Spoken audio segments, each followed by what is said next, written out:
جی مفتی صاحب نیکسٹ سوال ہے کہ کیا شیعہ کافر ہیں؟ عزیز بھائیو، میں نے بڑی مرتبہ اس سوال کا جواب دیا۔ میں اللہ کے فضل سے، اللہ وجہ البصیرت، دیانتداری سے قسم ہے اللہ کی، کوئی سیاسی جواب نہیں دے رہا، پیدا کرنے والے کی قسم ہے دیانتداری سے جواب دے رہا ہوں، سیاسی جواب نہیں ہے۔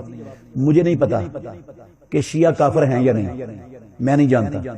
یہ مجھے پتا ہے جس شخص کا یہ عقیدہ ہے نا کہ یہ والا قرآن جو آج دنیا میں موجود ہے یہ تحریف شدہ ہے، یہ اصلی قرآن نہیں ہے، وہ بندہ پکا ہی کافر ہے، وہ بندہ پکا ہی کافر ہے، چاہے وہ شیعہ ہے، چاہے وہ دیوبندی ہے، چاہے بریلوی ہے، چاہے اہل حدیث ہے، چاہے سنی ہے، چاہے کوئی ہے۔ ہاں، مجھے یہ تو نہیں پتا کہ شیعہ کافر ہیں یا نہیں، میں نہیں جانتا، اللہ کی قسم نہیں جانتا، لیکن یہ جانتا ہوں جس بندے کا یہ عقیدہ ہے نا کہ محمد الرسول اللہ صلی اللہ علیہ وسلم کے اس دنیا سے چلے جانے کے بعد صحابہ سارے مرتد ہو گئے تھے 3-4 کے سوا، وہ پکا ہی بے ایمان اور کافر ہے، چاہے وہ اہل حدیث ہے، چاہے دیوبندی ہے، چاہے بریلوی ہے، چاہے شیعہ ہے، چاہے سنی ہے، چاہے کوئی ہے، وہ پکا کافر ہے۔ سمجھ آئی؟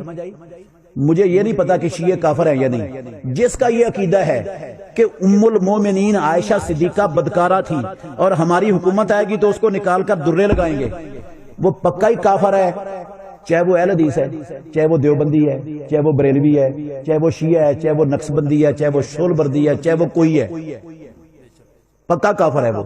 یہ نہیں میں جانتا شیعہ کافر ہیں کہ نہیں۔ سمجھ آ گئی بات کہ نہیں آئی سمجھ؟